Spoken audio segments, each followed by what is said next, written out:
家庭养花有几类花非常可怕，已经被拉入了黑名单。关键是这些花放在阳台养不好是小事，甚至对我们的家庭也有所影响。特别是第二类花，一个不小心后果非常严重，到时候后悔都来不及。希望大家选择品种的时候都尽量避免。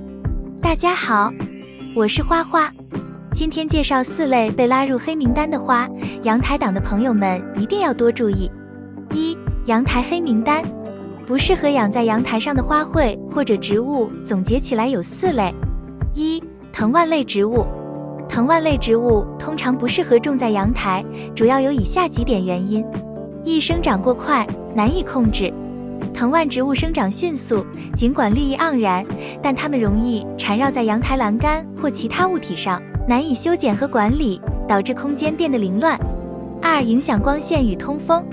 藤蔓植物繁茂的叶片可能会遮挡阳台上的光线，影响其他植物的光合作用。养了这类植物，往往会导致其他植物不能正常生长。除此之外，藤蔓类植物面积偏大，会阻碍空气流通，导致环境潮湿。3. 破坏建筑结构。藤蔓植物根系较强，长时间攀附可能对阳台结构或墙面产生损害，特别是老旧建筑。4. 吸引害虫。茂密的藤蔓可能成为蚊虫或其他害虫的栖息地，增加阳台植物的病虫害风险。常见的藤蔓类植物有常春藤、爬山虎、凌霄花、牵牛花。2. 大型盆栽植物。在阳台上养大型盆栽植物虽然能增添绿意，但存在诸多不便和潜在风险，主要包括以下几点：一、重量问题。大型盆栽通常较重，尤其是加上土壤和水分后，可能对阳台的承重能力造成压力。特别是一些老旧建筑，其阳台承重有限，容易造成结构安全隐患。2. 空间限制。阳台空间通常较小，大型盆栽植物占据较多地方，限制了其他生活的使用，可能导致过于拥挤，妨碍人们活动。3. 光照与通风受阻。大型植物的枝叶茂密，容易遮挡阳台上的自然光照和空气流通，这不仅对其他小型植物的生长不利，还可能导致阳台的环境过于潮湿，增加病虫害风险。4. 维护难度大。大型盆栽需要更多的水分、营养和修剪，由于其体积较大，在阳台上进行浇水、施肥或修剪操作会变得不便，增加日常护理的难度，特别是对一些高层住户来说。5. 安全隐患。如果大型盆栽植物没有妥善固定，可能因为风力等原因导致盆栽倾倒或坠落，威胁到楼下行人或财物安全。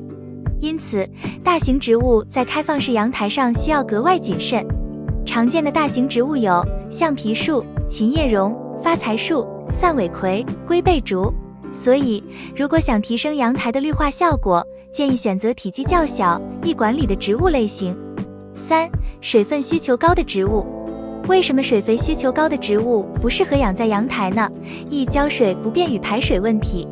阳台往往没有充足的排水系统，养水肥需求高的植物可能导致过多的积水。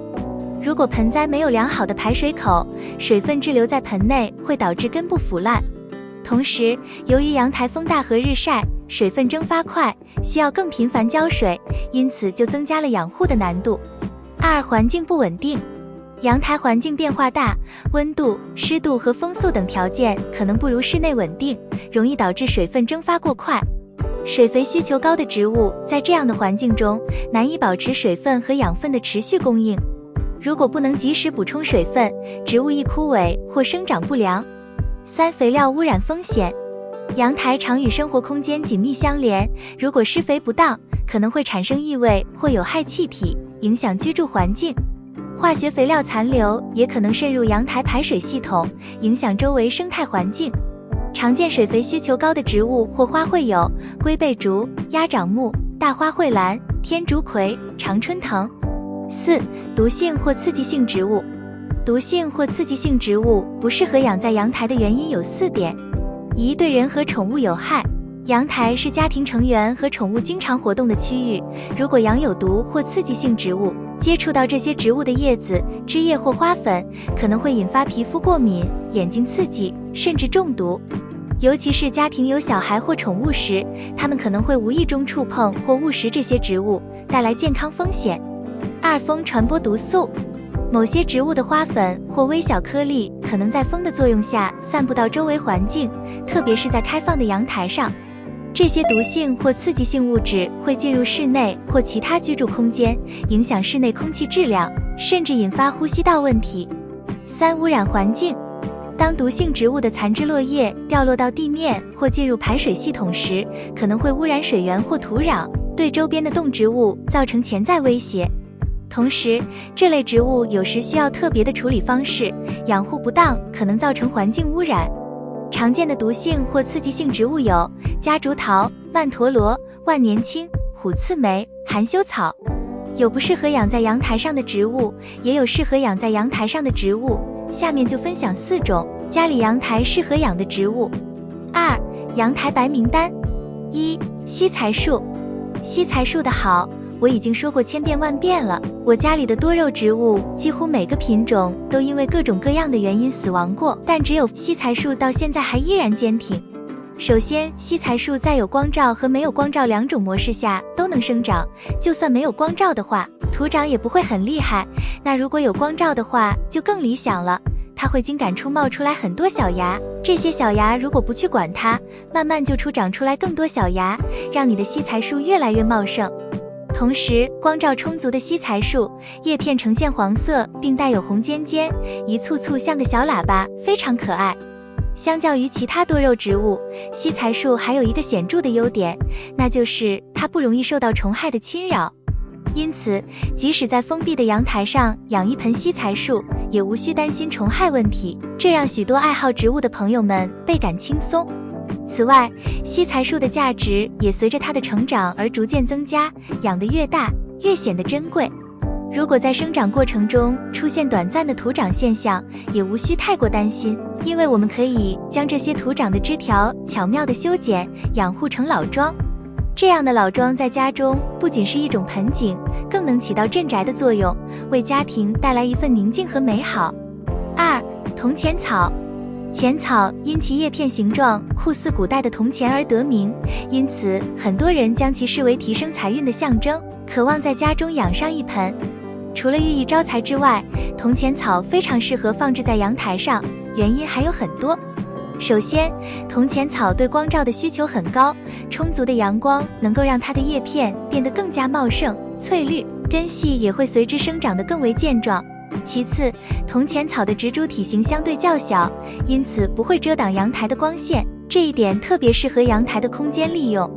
无论是土培还是水培，铜钱草都能在阳台上生长得很好，只要保持充足的水分即可。然而，在进行水培时，需要特别注意的是，水中的枯叶和落叶要及时清理，否则容易吸引小虫。此外，定期更换水源也非常重要，这样可以防止细菌滋生，确保铜钱草的健康生长。3、薄荷。薄荷是一种大家都熟悉的植物，它既可以在阳台上养护，也可以从朋友那里剪一段枝条进行水培，生根速度非常快。薄荷喜欢充足的阳光，因此将其放置在阳台上是非常理想的选择。充足的光照不仅能让薄荷健康生长，还能防止叶片徒长，避免变得瘦弱无力。除了光照，水分也是薄荷生长的关键因素，尤其是在生长旺盛的季节，必须保证它获得足够的水分。不过，需要注意的是，当温度低于15度时，薄荷的生长速度会明显减缓，因此在寒冷的季节里，要特别留意环境温度，以确保植物的健康。如果想要让薄荷长得更加郁郁葱葱、绿油油一大盆，定期修剪是必不可少的。修剪不仅能促进新枝条的生长，还能使叶片变得更加丰盈。经过适当的修剪，薄荷的叶子会变得丰富到令人满意，能够用来泡水、调味或炒菜，都是非常不错的选择。4、迷迭香。迷迭香是一种香气宜人的植物，其香气不仅能提神醒脑，还能为烤肉增添独特的风味。此外，迷迭香还会开出淡紫色的小花，既具观赏价值，又有很高的食用价值。养护迷迭香相对容易，适宜的生长温度在15到25度之间。虽然突如其来的寒潮可能对它造成影响，但只要气温不低于5度，迷迭香通常不会受到冻伤。在养护过程中，若出现黄叶现象，主要可能是由于2个原因，一是通风不良，2是盆土板结导致的烂根问题。保持良好的通风和适当的土壤疏松度，对于迷迭香的健康生长至关重要。以上就是今天分享的内容，希望能够帮助到你。喜欢我的内容，请点赞、关注并多多转发。感谢观看，我们下期再见。